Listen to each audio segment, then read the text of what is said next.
자, 그러니까 따라와봐. 순서대로 쭉 진행할 건데 우리 어디까지 하고 잠깐 쉴 예정이냐면 운동 전까지 하고, 그러니까 4번까지죠. 4번까지 하고서 쉴 건데 4번까지가 30분도 채 안 걸려요, 사실. 그래서 여러분 빠르게 진행할 테니까 집중하도록 합시다. 책 다 있죠? 자, 첫 번째 내용입니다. 이동거리, 변위, 변위. 자, A라는 위치에서 B라는 위치까지 이동을 할 거예요. 이동을 할 겁니다. 쌤은 키가 크니까 이렇게 2m짜리 사람이 서가지고 이동을 할 거예요. 이동. 근데 길이 꼬불탕꼬불탕해요. 그죠? 길을 따라갔더니 길이 완전 꼬불탕 이런 길이야. 와씨. 그죠? 길을 따라갔더니 100m나 걸려요. 100m. 그래서 100m를 이동해서 B에 딱 도착을 합니다. 자, 이때 물어봅니다. 야, 너는 이동거리가 얼마야? 이동거리가 얼마야? 나 이동한 거리 100m지! 라고 대답을 하면 돼요. 그죠? 자, 근데 변이라는 개념이 처음 등장하는데 변이가 뭐냐면 말 그대로 위치가 얼마나 변했냐가 변위입니다. 인공위성에서 A 위치를 봐봐. 띠디디디디. 저기 2m짜리 사람이 서 있네? 허성수쌤인가? 이러고 있을 거 아니야. 그치? 인정 안 하는 분위기야? 수업 안 해? 좋아하네? 수업해? 자, 여기 위치가 있는데, 이 선생님이 잠시 후에 막 움직이더니 B 위치에 딱 가 있네? 자, 인공위성에서 봤을 때, 여기 있던 선생님이 일로 틱 갔으니까 이만큼 이동하셨네요? 그죠? 직선으로 찍 그어버립니다. 위에서 얘가 이렇게 이동했는지 이거 다 무시하고 여기부터 여기로 했으니까 이렇게 직선 거리로 변위를 정해요. 위치 변화량. 다시 말해서 여기 있던 당신이 일로 이렇게 갔으니까 이게 위치 변화량이네요 라고 말합니다. 길이를 직선 길이 재봤더니 50m밖에 안 돼. 선생님의 변위량이 얼마세요? 변위는 50m입니다. 이동거리와 변이는 같은 개념이에요? 다른 개념이에요? 다르죠. 완전 다릅니다. 누가 억울해요? 변이가 억울하죠. 그래서 변이, 알았어. 억울하니까 내가 너한테 억울하니까 이거 하나 준 것처럼 쟤한테도 뭔가 하나를 줍니다. 변이한테 뭔가 하나를 줘요. 그게 뭐냐면 너한테 이거 줄게. 뭔데요? 이거. 이게 뭐야? 화살표를 줬죠. 화살표가 뭐를 대변하는 거냐면 바로 방향성입니다. 너한테 방향성의 개념을 줄게. 다시 말해서 이동거리는 A에서 B로 이동했든 B에서 A로 이동했든 그냥 이동거리 100이야. 근데 변이는 A에서 B로 이동했는지 B에서 A로 이동했는지를 구분해 줄게. 넌 딱 디테일하게. 그런 방향성을 제시합니다.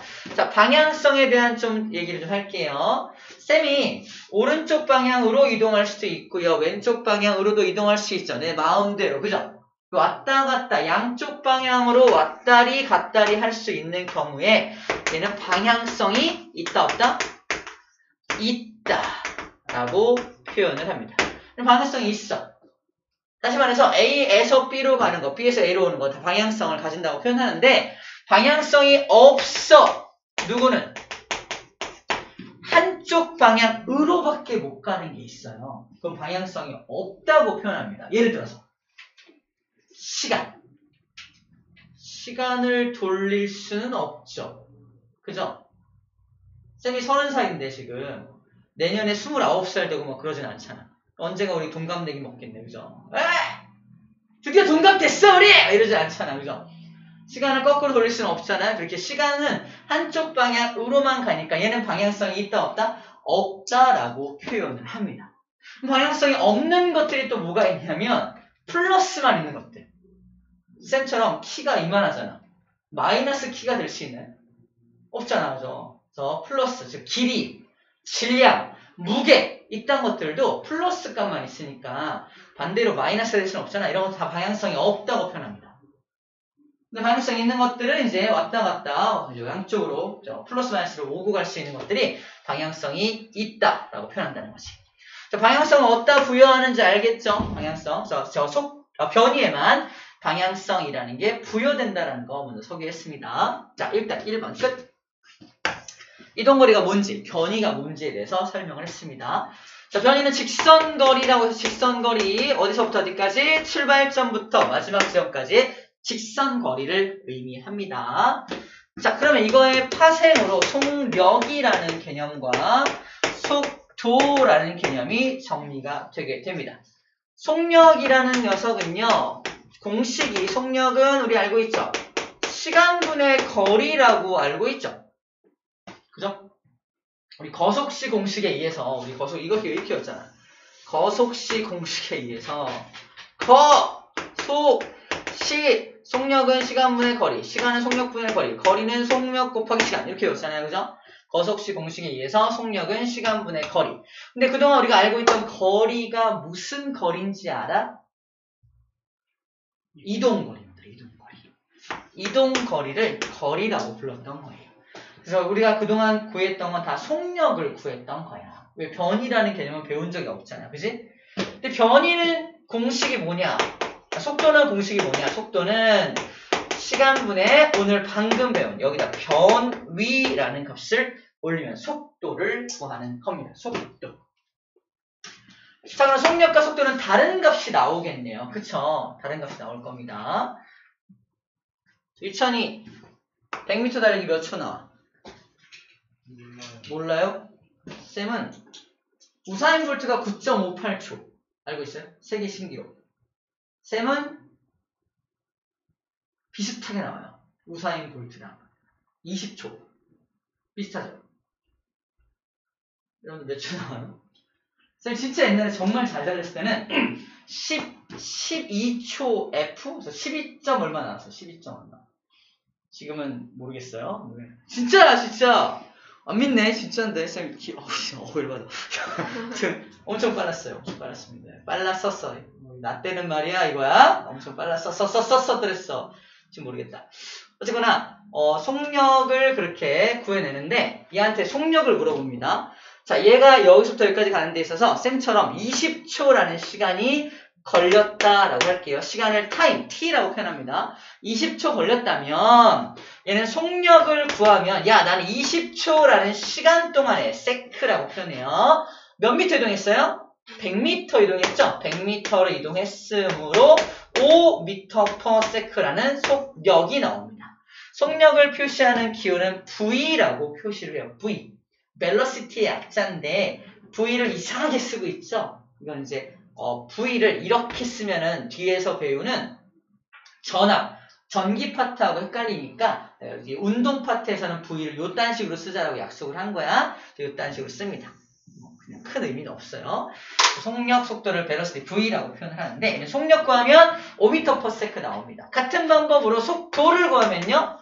하나의 사건이니까 시간은 똑같아. 20초 걸린 거야. 20초 걸렸는데 변이만 인정하죠. 변이는 몇 미터? 50m만 인정이 되는 거예요. 얼마 돼? 속도는 2.5m/s가 나옵니다. 엄청 억울하죠. 그죠? 그래서 얘는 방향성의 개념을 넣어준다고 하죠. 왜냐면 봐봐. 변이가 방향성이 있잖아. 그러므로 속도도 방향성이 있는 거야. 쌤은 이렇게 설명하죠. 어떻게 설명하냐면 봐봐. -2를 +2로 나누면 값이 얼마 나와? -1 나오죠. 얘를 얘를 따라가잖아. 얘를 그대로 따라가는 것처럼 얘가 방향성이 있으면 얘도 방향성이 있다고요. 이해됩니까? 그렇게 따라가는 거야. 자, 그렇게 구해지게 됩니다. 자, 하나가 방향성이 있으면 얘도 방향성이 있는 물리학이 나온다는 걸 요 샘플로 설명을 많이 합니다. 그렇게 되는구나 라고 이해해주면 돼요. 그래서 변이가 방향성이 있으므로 속도도 방향성을 가진다 라고 생각하면 돼. 다시 말해서 내가 이쪽 방향으로 2m/s로 운동을 하면은 플러스 2m/s로 갑니다라고 표현을 하고요. 이쪽 방향으로 2m/s로 운동을 하면은 이제 마이너스 2m/s로 운동합니다라고 표현합니다. 또는 오른쪽으로 2m/s 또는 왼쪽으로 2m/s 이렇게 표현하게 돼. 근데 계산하려면 플러스 마이너스가 들어가야 되니까 주로 오른쪽을 플러스 왼쪽을 마이너스로 설정해서 많이 계산을 한다는 거예요. 플러스 마이너스가 있다는 건 방향성이 있다라는 증거라는 거죠. 됐나요? 여기까지가 속력과 속도에 대한 다른 점을 소개하는 겁니다. 아하, 그렇구나. 끝났어요. 어렵지 않습니다. 세 번째, 가속도. 자, 가속도라는 말은 이 가짜가 이렇게 생긴 한자어예요. 완벽하죠? 더할 가짜입니다. 속도가 더해지는 걸 가속도라고 해요. 처음에 이 녀석이 1m/s로 운동을 하고 있었는데, 봐봐, 1m/s로 운동을 하고 있었는데 1초라는 시간이 지나서 다시 한번 속도를 측정해 봤더니 2m/s로 움직여요. 다시 1초가 지나서 또 속도를 측정했더니 이번에는 3m/s로 움직인다고 생각해 봅시다. 1초마다 속도가 빨라지고 있어. 속도가 증가하고 있으니까 무슨 운동한다? 속도가 더해지는 운동, 가속도 운동하고 있네요. 가속도 운동하고 있네요. 라고 표현을 하는 거야. 가속도라는 값은 기호로는 A라고 표현합니다. 가속도 A. 아빠, 속도 좀 내봐. 알았어, 브레이크 밟을게. 이러나요? 아빠 가속 페달을 밟아요. 선생님 차는 빠바바바바박. 선생님 차는 모토바이니까. 아무튼 자, 가속 페달을 뭐라고 불러요? 영어로 엑셀 또는 악셀레이트 부르거든요. 악셀. 그래서 악셀레이트의 약자인 A를 사용한다는 거야. 그래서 악셀레이트, 가속시키다 라고 표현을 합니다. 가속도를 구하는 방법은 결론부터 말하면 단위 시간 동안의 속도의 변화량으로 구해요. 다시 말해서 여기부터 여기까지 가속도 값이 얼마야? 그러면 1초에 1m/s가 증가했어요 라고 말할 거 아니야? 1초에 1m/s 증가했어요 라고 할 거 아니야? 이 1초라는 것이 단위 시간이고 1m/s 증가했어요가 속도의 증가량을 의미합니다. 자, 그래서 델타, 삼각형이라는 말은 변화량이란 뜻이야. 속도의 변화량. 삼각형은 대문자고요. 소문자로는 요딴 식으로 표현합니다. 같은 변화량이야. 이건 대문자고요. 얘는 소문자를 말해요. 대문자, 소문자로 표현을. 기호입니다. 기호. 저 기호부터 낯설면 우리 또 두렵죠? 기호를 익숙해지라고 소개해 주는 거예요. 속도의 변화량으로 구합니다. 자, 그러면 쌤이 예를 든 얘는 가속도 값이 얼마냐? 1초에 1m/s 증가했으므로 잘 봐. 1초란 1분의 1초라고 쓸 수 있고요. 1m/s는 1m/s를 의미합니다. 퍼가 2퍼야. 그죠? 그러면 내항의 곱 분의 외항의 곱이 되니까 세크의 제곱분의 1m가 나와요. 이걸 눕히면 1m/s 제곱이 나온다는 거죠. 다시 말해서 m/s 제곱이 뭐의 단위가 된다? 가속도의 단위가 됩니다. 가속도란 그래서 m/s 제곱이 가속도의 단위가 돼요. 우리가 알고 있는 가속도도 하나 있다? 들어봤을 거야. 중력 가속도. 중력 가속도 값은 알아요. 얼마? 9.8 아니에요? 그죠? 값은 알아. 단위는 몰라. 단위 뭘까요? 가속도니까 오케이. m/s 제곱이었던 거야. 다시 보게 되죠. 우리 9.8만 우리 배웠잖아. 그지? 뒤에 단위가 m/s 제곱이었던 거야. 이게 무슨 말일까? 얘가 1초에 1m/s씩 빨라지는 거라면 9.8은 1초에 무려 9.8m/s씩 빨라져. 그게 중력이 잡아당기는 힘이 엄청 세다는 겁니다. 중력이 엄청 세게 잡아당기니까 1초에 무려 9.8m/s씩 쭉쭉쭉쭉 빨라집니다. 그게 우리가 위에서 떨어질 때 내 속도가 증가하는 양이 이 정도예요. 엄청나죠? 그래서 대부분 높은 곳에서 떨어지면은 여러분 따라하면 안 돼. 엄청난 속도 증가량 때문에 기절한대요. 그래서 팡 떨어져서 아프하고 죽는 게 아니라 먼저 기절하고 죽으니까 얘기하면 안 되겠다. 아무튼 기절한대요. 그만큼 엄청난 속도 때문에 자기가 놀래가지고 기절을 먼저 한다고 해요. 그렇다고 해요. 그리고 머리부터 떨어지는 이유는 머리가 무겁기 때문이죠. 그죠? 쌤 같은 경우는 이제 공중제비해서 다리를 딱 착지하겠죠. 기절한 다음에.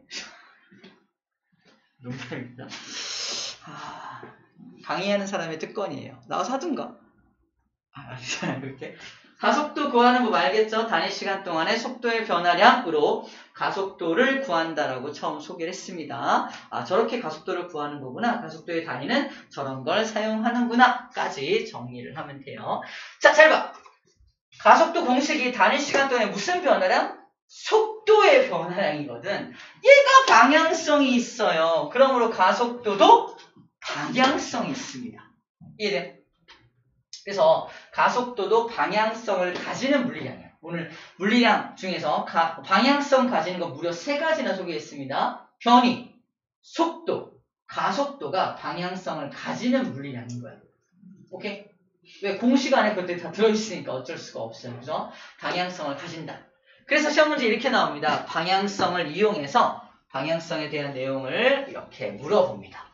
자, 이제 그림을 잠깐 보고 올게요. 먼저 방향성 얘기를 하고 잊어먹지 말아야 될 텐데. 자, 이리 와봐.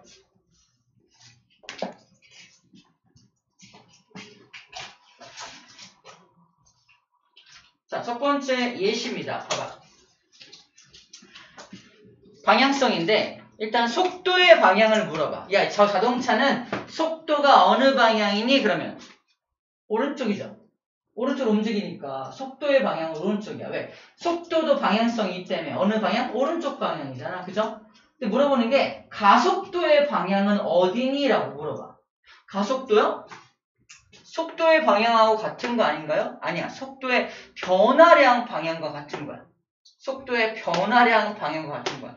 좀 어렵죠? 속도의 변화량 방향이 어디지? 어려우니까 쌤이 좀 쉽게 하는 법을 알려줄게요. 좀 미리 끌어올 겁니다. 자, 가속도 공식이 하나만 있는 게 아니야. 하나 더 있어. 여러분들 이미 알고 있다? 이거 알고 있나요? F는 MA 들어본 적 있어? F는 MA. 그죠? 이 A가 뭐야? 가속도거든. 이미 가속도 공식을 알고 있다는 거야. 저걸 A에 대해 정리해봐. 가속도는 M분의 F로 정리가 됩니다. F, 힘이죠? F가 힘이거든요. 쌤이 힘을 이렇게 줄 수 있고 이렇게 줄 수 있죠? 무슨 말이야? 힘도 양방향으로 왔다 갔다 할 수 있잖아. 뭔 소리야? 방향성이 있는 물리량이라는 겁니다. 힘이 방향성이 있는 물리량이니까 가속도도 방향성이 있는 물리량인 거죠. 근데 완전 신기한 게 아까는 좀 애매했잖아. 가속도 변화량 방향이 어디지? 좀 애매했는데 이건 확실합니다. 힘의 방향이 곧 가속도의 방향이에요. 힘의 방향이 곧 가속도의 방향인 겁니다. 그래서 잘 봐봐. 속도가 V였다가 2V였다가 3V로 점점 속도가 빨라지는 이유가 뭐죠? 뒤에서 힘을 가해주니까 그렇습니다. 힘의 방향이 오른쪽이야. 맞나요? 맞아요? 그래서 가속도 방향도 오른쪽이라고요. 끝이야. 힘의 방향만 찾을 수 있으면 가속도 방향은 그냥 찾을 수 있습니다. 2번 공식, 두 번째 공식을 이용하면 가속도 방향을 너무 쉽게 찾을 수가 있어요. 자, 문제입니다. 이 자동차의 속도의 방향은 어딘가요? 오른쪽이요. 가속도의 방향은 어느 쪽인가요? 오른쪽으로 힘 가해주고 있네. 가속도 방향도 오른쪽이요. 라고 말해주면 됩니다. 자, 다음 예를 보면 확실하게 알게 됩니다. 다음, 오른쪽에 이거. 얘는 처음에 3V인데 2V, V로 속도가 줄어들고 있네요. 그래도 오른쪽으로 가고 있긴 하죠. 그러면 속도의 방향은 어디입니까? 오른쪽입니다. 하지만 얘한테 어느 방향으로 힘이 가해지고 있어? 왼쪽이죠. 느려지고 있잖아. 그래서 가속도 방향도 왼쪽이라고요. 보이나요? 가속도 방향을 너무 쉽게 찾을 수 있다는 겁니다. 이 두 번째 공식을 이용한다면. 그죠? 누가 알려줘? 나만 알려줘.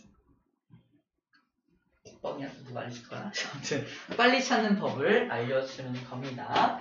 여기까지가 가속도와 그 가속도의 방향을 찾는 방법에 대한 내용이에요. 자, 잠깐 위에 변위에 대한 내용만 잠깐 정리하고 올게요. 자, 첫 번째 아까 우리 쌤이 그렸던 그림이 이 그림이죠. 자, 이동거리는 빨간색이고 변위는 직선거리니까 이거죠. 시험 문제 이렇게 나옵니다. 이동거리가 크니 변위가 크니? 이동거리가 크죠? 두 번째, 변위가 이동거리와 같아질 수 있니? 네. 그쵸? 어떤 경우에? 그냥 직선으로 갈 경우에, 그죠? 직선으로 가면 이동거리나 변이나 똑같을 거 아니야. 세 번째 문제. 어떤 경우에는 변이가 이동거리보다 클 수 있니? 아니요. 절대 안 되죠, 그거는. 변이가 이동거리보다 클 수는 없잖아, 그지? 그래서 항상 이동거리와 변이의 관계는 크거나 같답니다. 큰 이변이 없는 이상. 아닌가? 이변호사 알아? 아, 이변. 이동거리가 변이보다 크거나 같은 관계를 가지게 된다는 거야. 수학적으로 표현하면 이렇습니다. 두 번째, 엄청 신기한 얘기인데요. 신기하지 않습니다. 원궤도를 따라 얘가 우왕 이동했어. 여기로 왔네? 이동거리는 얼만큼이야? 원의 둘레만큼이 이동거리죠. 변이는요? 위치 변화가 있어 없어? 없죠? 빵입니다. 빵. 그래서 우리 1층에 빵집이 있는 거예요. 빵 터질 줄 알았는데. 세 번째 할게요. 얘는 직선 도로를 가는 중인데 오른쪽으로 5m를 갔다가 반대로 3m를 돌아왔어. 전체 이동거리 몇 미터야? 8m. 하지만 변이는 처음 위치와 나중 위치의 직선거리니까 몇 미터? 2m밖에 안 돼요. 그죠? 이거 계산할 수 있어야 됩니다. 그죠?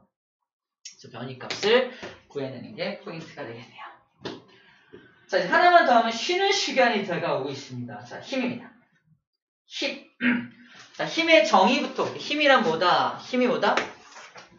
쌤이 갖고 있는 거다. 힘이다. 자, 일단 힘의 정의. 힘이 있으면 물체의 모양을 변화시킬 수 있어요. 봤어요? 이거 어마어마한 힘이 필요해. 이거 왼손이야. 게다가. 남자들은 웃네요. 뭐 하는 거야? 자, 그런데 그 다음에 두 번째, 물체의 모양을 변화시키거나 또는 툭 때려서 움직일 수 있죠. 운동 상태라고 해요. 운동 상태를 변화시키는 원인을 힘이라고 정의합니다. 힘이란 뭐다? 물체의 모양이나 운동 상태를 변화시킬 수 있는 원인을 힘이라고 정의를 하고요. 단위는 뉴턴을 사용합니다. 몇 뉴턴, 2뉴턴, 4뉴턴 이렇게 표현하죠. 자, 그 힘은 눈에 보이나요? 힘이 눈에 보이나?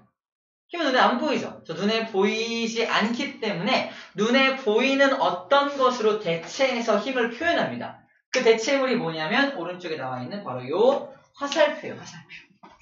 화살표를 이용해서 힘을 표현합니다. 화살표를 이용해서 힘을 표현해요. 화살표의 길이가 힘의 크기야. 화살표가 짧으면 힘도 작은 거고 화살표가 길면 힘도 큰 겁니다. 화살표의 길이. 두 번째가 화살표의 방향입니다. 화살표의 방향. 화살표의 방향이 힘의 방향이야. 오른쪽으로 그려져 있으면 오른쪽으로 힘을 가하는 거고 왼쪽으로 그려져 있으면 왼쪽으로 힘을 가하는 거가 되겠죠. 화살표의 시작점, 여기를 힘이 작용한 점, 힘의 작용점이라고 표현합니다. 그래서 세 가지를 다 표현해야 돼. 작용점, 그 다음에 화살표의 길이, 화살표의 방향. 세 가지를 다 표현해야 힘을 정확하게 표현했다라고 표현할 수 있습니다. 이 세 가지를 뭐라고 한다? 힘의 3요소라고 불러줍니다. 힘을 표현할 때는 항상 저 세 가지를 함께 표현해야 돼. 힘의 3요소야 라고 불러주는 거예요. 이 세 가지 중에 하나라도 빠지면 안 됩니다. 3요소를 모두 함께 표현해줘야 돼요. 자, 그렇게 힘을 나타낸 걸 이용해서 알짜 힘을 구해볼게요. 알짜 힘. 자, 알짜 힘은 체크만 할게요. 모든 힘을 합한 것을 알짜 힘이라고 표현해요.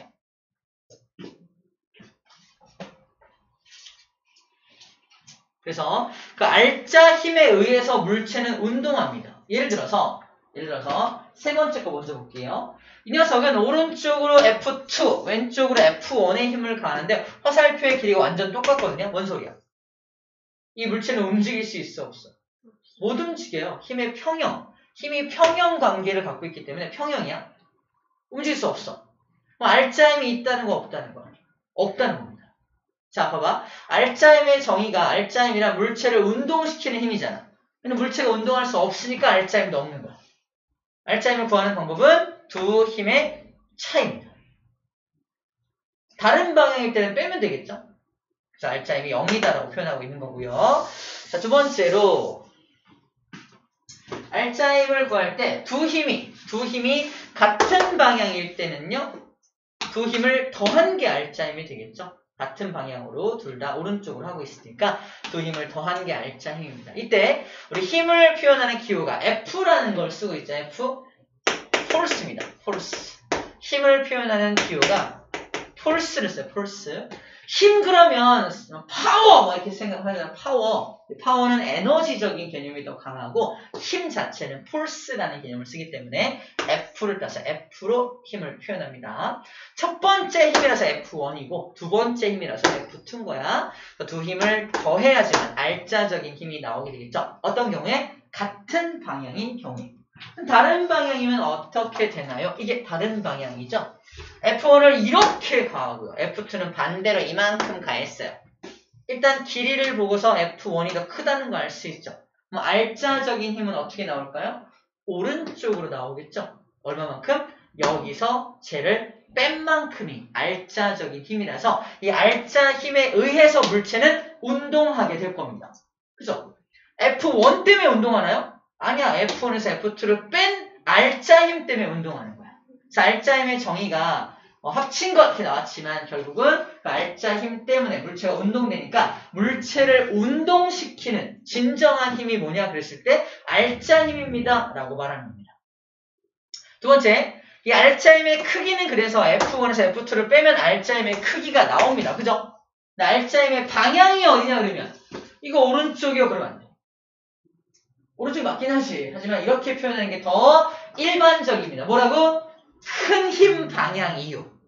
큰 힘 방향 쪽으로 알짜 힘이 정해지겠지. 그래서 큰 힘 방향입니다 하는 게 일반적인 표현입니다. 그죠? 그래서 이 큰 힘의 방향이라고 밑에 써 있을 거예요. 알짜 힘의 방향은 큰 힘 방향이다 라고 표현을 하면 됩니다. 알죠? 큰 힘의 방향이 알짜 힘의 방향이다 라고 써져 있네요. 이게 알짜 힘에 대한 내용입니다. 자, 힘과 가속도는요, 이거는 아까 쌤이 미리 소개했죠? F는 MA, A는 M분의 F라는 게 또 다른 가속도 공식이라 할 때 미리 좀 끌고 왔던 겁니다. 우리 물리 1에서는 이 공식이 왜 나왔는지도 설명을 하지만 우리는 이미 배경 지식으로 F는 MA 정도는 알고 있으니까 이 정도만 알고 있으면 충분히 할 수 있어서 여기도 그냥 간단하게만 이런 게 있어 라고 소개하고 있는 거예요. 공식만 알고 있으면 문제에 적용하는 데는 이제 적절하게 잘 할 수 있을 겁니다. 오케이, 약속한 대로 힘에 대한 내용까지 끝이 났으므로 잠깐 쉬었다가 할 거예요. 우와, 진짜죠? 쌤 약속시켰어. 30분 걸렸죠? 대박이죠. 약속을 지키는 진정한 어른. 쉬었다 할게요, 잠깐만.